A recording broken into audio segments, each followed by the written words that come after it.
Lisa served coffee to pilots every day at the airport cafe. They saw her as just another waitress who knew nothing about flying. But when the Cessna's engine began failing at 8,000 feet, they would learn their waitress was actually a former flight instructor with more flying experience than their pilot. Before you watching full story, comment below from which country are you watching. Don't forget to subscribe. Lisa Parker had worked at the Skyline Cafe for 10 years. Every morning at 5:15 she would unlock the door and start the coffee machines. The cafe sat right next to San Diego Airport, with big windows that looked out at the runway. Most people saw Lisa as just another waitress. She was 42 years old, not too tall, with brown hair and green eyes. Customers knew her as friendly and hardworking. She never got orders wrong. She remembered everyone's names and their favorite coffee. But no one noticed how Lisa watched the planes outside.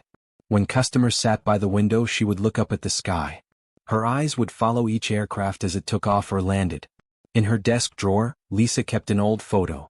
It showed a younger woman in a Navy pilot uniform, standing next to a small training plane. The woman in the photo was Lisa 10 years ago. She had been one of the first female flight instructors in the Navy pilot program. That was before the accident. Before she lost everything and became just a quiet cafe waitress. Lisa would look at that photo sometimes, then close the drawer quickly. Those days were over. Now she served coffee and sandwiches to pilots and airport workers. They treated her like she knew nothing about flying. The Skyline Cafe opened at 5:30 every morning. It stayed busy all day, serving everyone who worked at or visited the airport. Lisa knew all the regular customers. There was Captain Rodriguez, who always ordered black coffee and a blueberry muffin. Mrs. Chin, the air traffic controller, who liked her coffee with extra cream. And young pilot trainee Jake, who was always nervous before his flying lessons. They all thought Lisa was just a waitress who happened to work near planes. Lisa had learned not to correct them. When pilots talked about flying problems, she stayed quiet. When they discussed weather conditions or aircraft troubles, she just smiled and poured more coffee. It was easier that way. But deep inside, Lisa still remembered everything. She knew about engine systems, radio frequencies, and emergency procedures. She could read weather patterns and understand flight instruments. All that knowledge stayed hidden, locked away like the photo in her drawer. On Tuesday morning, the cafe was busier than usual. A small charter company was running flights to Los Angeles, and several passengers had come in for breakfast before their 9 a.m. departure. Lisa served coffee to the group. There was Mr. Harrison, a businessman in an expensive suit. Mrs. Williams, an elderly woman visiting her daughter. Two college students, Amy and Ben, who looked excited about their first time in a small plane. And Dr. Martinez, who kept checking his watch and seemed worried about being late for an important meeting. "Don't worry," said Captain Pete Stevens, the pilot, as he joined the group. "We'll have you in LA in no time. The Cessna 208 is a reliable aircraft." Lisa recognized Captain Stevens. He was new to the charter company, young and confident. Maybe a little too confident. She had seen him around the airport, always talking loudly about his flying skills. "Is it safe in a small plane?" asked Mrs. Williams nervously. "Safer than driving on the highway," Stevens replied with a big smile. "I've been flying for 5 years. Never had a problem." Lisa continued cleaning tables, but she listened carefully. 5 years wasn't very much experience, especially for charter flights. She had trained pilots with more hours who still made mistakes. "We'll be flying at about 8,000 feet, Stevens continued. "Beautiful view of the coastline. The weather looks perfect." But Lisa had checked the weather reports that morning. There were some clouds building to the north and wind conditions might change. She wanted to say something but stopped herself. Who would listen to a waitress? As the passengers finished breakfast, Stevens announced it was time to go. "The plane is ready for boarding. We'll be taking off in about 20 minutes. The charter company had asked Lisa to come along as cabin service for this flight. It was something she did occasionally, serving drinks and snacks to passengers during the flight. The extra money helped, and it let her be around aircraft again, even if just as a waitress in the sky. "Are you coming with us today, Lisa?" asked Dr. Martinez. "Yes, I'll be taking care of everyone during the flight," Lisa replied, wiping down her hands with a towel. She grabbed her small service bag and followed the group outside. The morning air was cool, and she could smell jet fuel and sea salt from the nearby ocean. The Cessna 208 Caravan sat on the tarmac, white with blue stripes. It was a single-engine turboprop, designed to carry up to 9 passengers. Lisa had flown similar aircraft during her Navy days. She knew the plane well, its strengths and its weaknesses. Captain Stevens did his pre-flight check quickly. Too quickly, Lisa thought. But she stayed quiet and helped passengers get settled. Mrs. Williams took a seat near the front, still looking nervous. The college students sat together in the middle, taking pictures with their phones. Mr. Harrison had his laptop out already, trying to work. Dr. Martinez chose a window seat and immediately put on headphones. Lisa sat in row 8, the last row of passenger seats. From here she could see everyone and help if they needed anything. She also had a clear view of the cockpit door, which Stevens had left open. "Good morning, everyone," Stevens announced over the intercom. "Welcome aboard Pacific Charter Flight 47. Our flight time to Los Angeles will be about 2 hours. Lisa will be serving refreshments once we reach cruising altitude." The engine started with a low rumble. Lisa felt the familiar vibration of an aircraft coming to life. Part of her missed this feeling, the moment before takeoff when anything seemed possible. They taxied to the runway, Stevens chatting casually with air traffic control. His radio work sounded professional enough, Lisa noted. Maybe she was being too critical. "Flight 47, you're cleared for takeoff, runway 27, came the voice from the tower. Stevens pushed the throttle forward. The Cessna accelerated down the runway, faster and faster. Lisa felt the moment when the wheels left the ground. They were flying. San Diego spread out below them. The airport, the bay, the city stretching inland toward the mountains. Lisa watched through her small window, remembering when she used to be the one flying the plane instead of just riding in it. For the first 30 minutes, everything went smoothly. They climbed to their cruising altitude of 8,000 feet. The passengers relaxed. Mrs. Williams stopped gripping her armrest. Amy and Ben pointed out landmarks below. Lisa got up to serve drinks. Juice for the college students, coffee for Mr. Harrison, water for everyone else. Just like in the cafe, she knew what each person wanted. "How long have you been a flight attendant?" asked Amy. "I'm not really a flight attendant," Lisa explained. "I usually work at the Skyline Cafe near the airport. Sometimes I help serve passengers on charter flights." "That's so cool. Do you like flying?" Lisa smiled. "Yes, I do." She didn't mention that she used to fly planes herself. These passengers saw her as cabin service, someone who brought them drinks and pretzels. It was better to keep it simple. About an hour into the flight, Lisa noticed something wrong. The engine sound had changed just slightly. It was still running, but there was a different tone to it. More strain, less smooth power. She looked toward the cockpit. Stevens was checking his instruments, a small frown on his face. He adjusted something on the panel and the engine sound improved a little. Lisa went back to her seat, but she kept listening. 20 minutes later, the sound changed again. This time it was more noticeable. Several passengers looked up from their books and phones. "Is everything okay?" Mrs. Williams called toward the cockpit. "Just some minor turbulence," Stevens replied. "Nothing to worry about." But Lisa knew it wasn't turbulence. She had heard that sound before, during her training days. It was the engine working too hard, struggling to maintain power. The plane started to vibrate slightly. Not the normal vibration of flight, but something irregular. Lisa gripped her armrest and watched Stevens in the cockpit. He was definitely having problems now. Mr. Harrison looked up from his laptop. "The plane feels different." "Everything's fine," Stevens announced over the intercom. "We're just adjusting our altitude slightly due to wind conditions." Lisa felt the plane start to descend. Not a normal descent, but something uncontrolled. Stevens was fighting with the controls, she could see his shoulders tensed through the cockpit door. The college students stopped taking pictures. Dr. Martinez pulled off his headphones and looked around nervously. "Lisa," Mrs. Williams called out, her voice shaky. "Is this normal?" Lisa unbuckled her seatbelt and stood up, holding onto seats for balance. The plane was definitely having serious problems now. She could hear Stevens on the radio talking to air traffic control, but his voice sounded stressed. She moved toward the front of the cabin, past the worried passengers. Through the cockpit door she could see the instrument panel.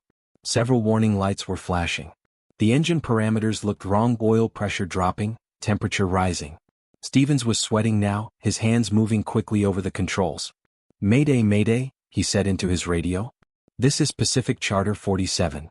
We have engine problems and are losing altitude." The word mayday sent shock through the cabin. Mrs. Williams started crying. Amy grabbed Ben's hand. Mr. Harrison closed his laptop and stared straight ahead. Lisa knew she had to make a choice. Stay in her seat and let Stevens handle it, or step forward and offer help. But if she offered help, she would have to reveal who she really was. The plane shuddered and dropped suddenly. Overhead bins rattled. Someone screamed. Lisa made her decision. Captain Stevens, Lisa said firmly, moving to the cockpit door. I need to ask you something important. What exactly is happening with the engine? Stevens looked back at her, surprised and annoyed. Ma'am, please return to your seat. I'm handling the situation. I can see you're having oil pressure problems and the engine temperature is rising, Lisa continued. How many hours do you have on Cessna 208 specifically? Stevens stared at her in shock. What are you talking about? You're the cabin service. I'm also a former Navy pilot and flight instructor with over 2,000 hours in turboprops, Lisa said calmly. Right now we need to work together or everyone on this plane is going to die. The passengers heard every word. The cabin went completely quiet except for the struggling engine. You're a pilot? Stevens asked, his voice cracking with stress. Former pilot. I've been working as a waitress for 10 years. Lisa looked at the instruments again. The situation was getting worse fast. Captain, I need to know your experience level right now. This is not the time for ego. Stevens looked at the flashing warning lights, then back at Lisa. His confidence was gone, replaced by fear. I have about 200 hours total. Only 50 hours in the 208. I don't know what to do. The engine is failing and we're losing altitude too fast. Lisa felt the plane continue its dangerous descent. They were at about 5,000 feet now, dropping steadily. She could see the ground getting closer through the windscreen. May I look at the instruments? She asked. Stevens nodded quickly. Please. I'll take any help I can get. Lisa squeezed into the cockpit doorway and studied the panel. The oil pressure was critically low, engine temperature in the red zone. They had maybe 5 minutes before complete engine failure. Pacific Charter 47, this is San Diego approach, came the voice on the radio. What is your current status? Stevens reached for the microphone with a shaking hand, but Lisa gently took it from him. San Diego approach, this is Pacific Charter 47. We have a qualified pilot on board assisting. Engine oil pressure is critical, temperature redlined. We need immediate vectors to the nearest airport and emergency equipment standing by. Charter 47, copy. Are you declaring an emergency? Affirmative. We are declaring a full emergency. We have 6 souls on board and are losing altitude rapidly due to impending engine failure. Lisa's voice was calm and professional, completely different from the quiet waitress the passengers thought they knew. Stevens, Lisa said, I need you to throttle back immediately. We're cooking the engine by trying to maintain power. But we'll lose more altitude, Stevens protested. We're going to lose the engine completely in about 3 minutes if we don't reduce power right now. We need to set up for a dead-stick landing. Stevens pulled the throttle back. The engine noise decreased, but so did their power. The plane started descending faster. Charter 47, came the radio. The nearest airport is Palomar, about 15 miles northeast of your position. Can you make it? Lisa looked at their altitude, 3,500 feet and dropping. She calculated quickly in her head. Distance, wind, glide ratio of the Cessna 208. Negative, San Diego. We won't make Palomar. What other options do we have? Stand by, Charter 47. Lisa turned to address the passengers. They were all staring at her with a mixture of fear and confusion. Everyone listened to me carefully. I'm Lisa Parker and I used to be a Navy flight instructor. Right now we're having serious engine problems, but I want you to know that this aircraft can glide safely even without engine power. Mrs. Williams was crying quietly. The college students held hands. Mr. Harrison had gone pale, and Dr. Martinez was gripping his armrest. I need you all to put your seatbelts on tight and put your heads down when I tell you. We're going to have to make an emergency landing. Are we going to crash? Amy asked, her voice small and scared. No, Lisa said firmly. We're going to land hard, but we're going to land safely. I promise you that. She turned back to Stevens. I need to take the controls. But you're not current. You don't have authority? Stevens, look at me. Lisa's voice was steady but urgent. I have more experience in aircraft like this than you do. Right now, experience is the only thing that's going to save these people's lives. Will you let me fly this plane? Stevens looked at the instruments, then at Lisa. He nodded and moved to the right seat. Lisa slipped into the pilot's seat. Her hands found the controls naturally, like putting on an old familiar coat. It had been 10 years since she'd flown, but muscle memory kicked in immediately. The plane felt different under her control. Stevens had been fighting it, but Lisa worked with it. She adjusted their glide angle, found the best airspeed for maximum distance. Charter 47, we have a possible landing site, the radio crackled. There's a straight section of Highway 78, about 8 miles east of your position. Very light traffic. Emergency vehicles are responding. Lisa looked ahead. She could see the highway, a ribbon of asphalt cutting through the hills. It wasn't ideal, but it was their best option. Copy, San Diego. We're setting up for a highway landing on 78. Estimated touchdown in about 6 minutes. Everyone, Lisa announced over the intercom, we're going to land on a highway in about 5 minutes. I need you to brace for impact position, head down, hands behind your head. Mrs. Williams, the college students in the middle seats need to help you with the position. She could hear movement in the cabin as passengers prepared themselves. Stevens, she said quietly, I need you to help me with the checklist. Emergency landing procedures. Stevens pulled out the emergency checklist with shaking hands. Fuel. Should we shut off the fuel? Not yet. The engine might give us a little more power if we need it. Lisa was flying the plane in a steady glide, conserving every foot of altitude. Landing gear. Up or down? Stevens asked. Lisa thought for a moment. Down. The highway might be rough, but gear up would be more dangerous for the passengers. The landing gear extended with a solid thunk. The plane's glide performance decreased slightly, but they were committed now. Through the windscreen, Lisa could see the highway getting closer. Cars were pulling over to the sides as emergency vehicles cleared the road. She could see fire trucks and ambulances racing along the shoulder. Charter 47, this is California Highway Patrol, came a new voice on the radio. We have cleared approximately 1 mile of highway for your landing. Surface is clear, no obstacles. Wind is light and variable. Copy, Highway Patrol. Thank you. Lisa's hands were steady on the controls, but her heart was pounding. She hadn't done an emergency landing in years. But all her training was coming back, Navy procedures, countless hours in simulators, real emergencies she'd handled as an instructor. 2 minutes to touchdown, she announced to the passengers. Remember, heads down, brace position. The highway filled the windscreen now. Lisa could see individual cars, people standing beside the road watching. The plane was coming in fast, faster than a normal landing, but that was unavoidable without engine power. Airspeed looks good, Stevens said, reading the instruments. 1 minute, Lisa called out. The plane crossed over the last hill before the highway. Lisa could see their touchdown point clearly now. She made small adjustments with the controls, lining up with the center of the road. The ground rushed up toward them. Brace for impact, Lisa shouted. The Cessna's wheels hit the asphalt hard. Much harder than a normal landing. The plane bounced once, came down again, bounced again. Lisa fought to keep it straight as they rolled down the highway at high speed. The brakes worked, but not well on the rough road surface.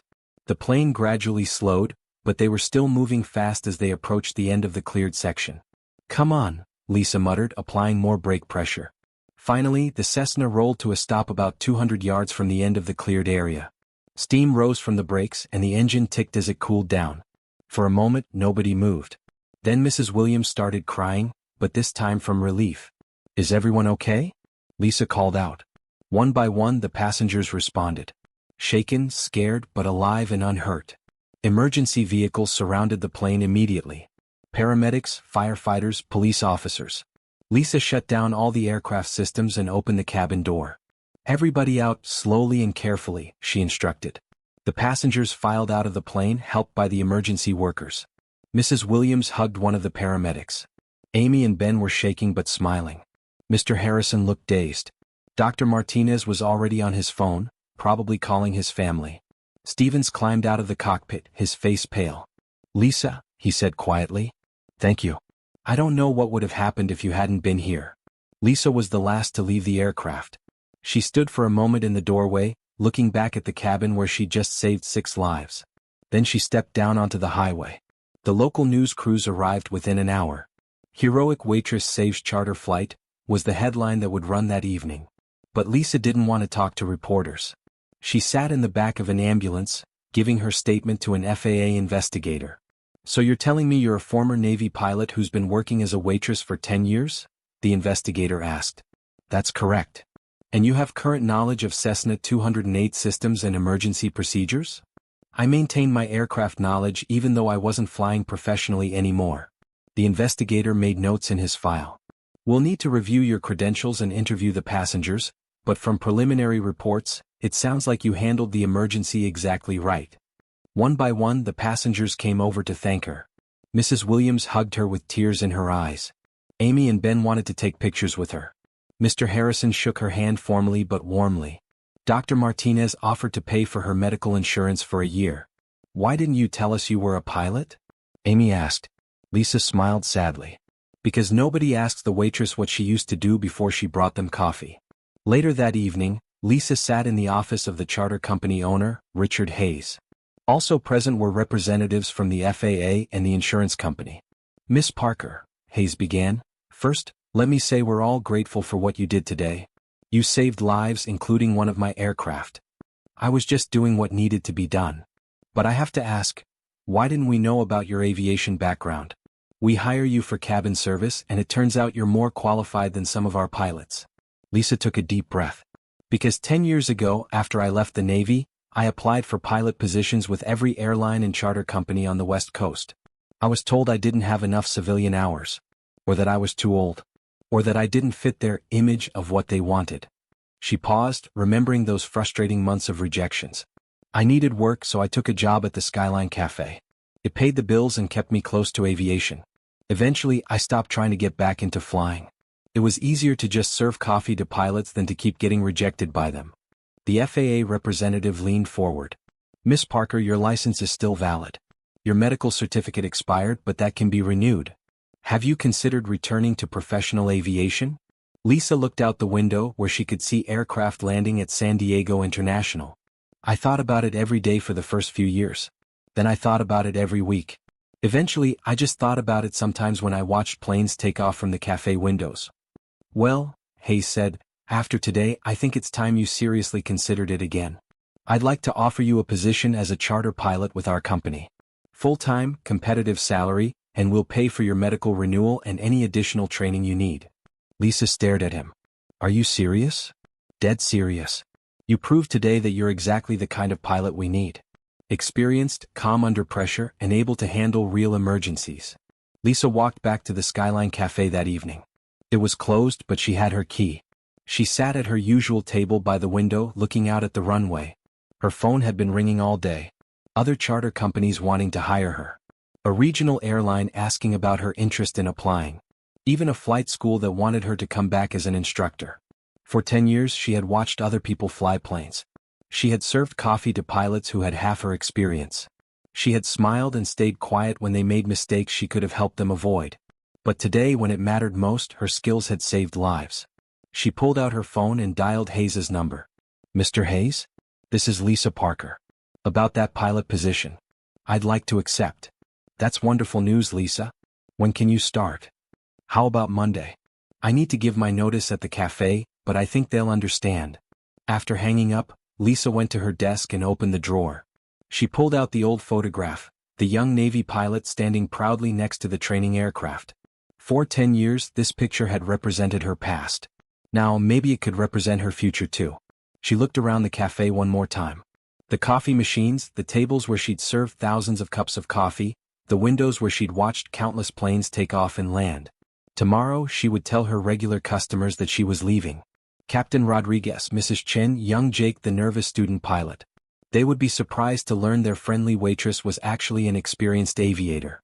But tonight, she just sat and watched the planes in the sky, and for the first time in 10 years, she imagined herself flying again. 6 months later, Lisa stood in the pilot's lounge at San Diego International, wearing her new captain's uniform. She was scheduled to fly a charter to Phoenix in an hour, with Stevens as her co-pilot. Stevens had requested to fly with her whenever possible. The emergency landing had taught him that there was still a lot to learn about aviation, and he wanted to learn from someone with real experience. "Ready for another flight, Captain Parker?" he asked. Lisa smiled. "Always ready." Through the lounge window she could see the Skyline Cafe. Her replacement, a young woman named Maria, was serving coffee to the morning customers. Lisa had trained her personally, making sure she knew all the regular orders. "You know," Stevens said, following her gaze, "I still can't believe you worked there for 10 years. All that experience and nobody knew." "Sometimes people only see what they expect to see," Lisa replied. "A waitress is just a waitress until she grabs the microphone and saves your life." The boarding announcement came over the intercom. Lisa picked up her flight bag and headed toward the gate. As she walked through the terminal, she passed the gate where Pacific Charter Flight 47 had been scheduled to depart 6 months ago. A small plaque had been installed on the wall, recognizing the emergency landing and the lives saved. But Lisa didn't stop to read it. She had work to do. Mrs. Williams was waiting at the gate for today's flight to Phoenix. She had specifically requested to fly with Captain Parker whenever she traveled now. When she saw Lisa approaching in her pilot's uniform, she smiled with genuine warmth.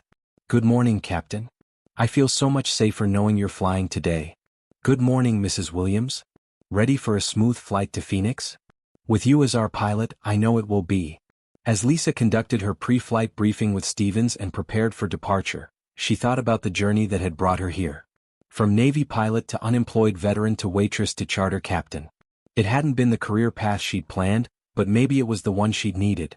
The experiences at the Skyline Cafe had taught her patience, attention to detail, and how to stay calm under pressure.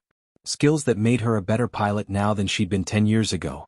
The engine started, and Lisa felt the familiar thrill of being in command of an aircraft again. But this time it felt different. She wasn't just flying for her own career or advancement. She was flying for passengers who trusted her, based on a reputation earned through action rather than just credentials. As they taxied toward the runway, Lisa caught sight of the Skyline Cafe one more time. Maria was serving coffee to a table of pilots, probably listening to them discuss weather and flight plans, just as Lisa used to do. Lisa hoped that Maria was just a waitress who enjoyed working around aviation. But if she was something more, if she had dreams or experience that nobody recognized, Lisa hoped she wouldn't have to wait 10 years and risk her life to prove what she was capable of. San Diego ground, Pacific Charter 73, ready for taxi. Charter 73, taxi to runway 27, number 1 for departure. Lisa smiled and pushed the throttles forward. She was exactly where she belonged in the pilot's seat, taking care of her passengers, using her skills to their fullest potential. The waitress in row 8 was gone. Captain Lisa Parker had taken her place. And somewhere in the sky above San Diego, another Cessna was flying safely home, guided by a pilot who understood that sometimes the most important qualifications can't be seen on a resume, they can only be revealed in the moments when everything depends on who you really are.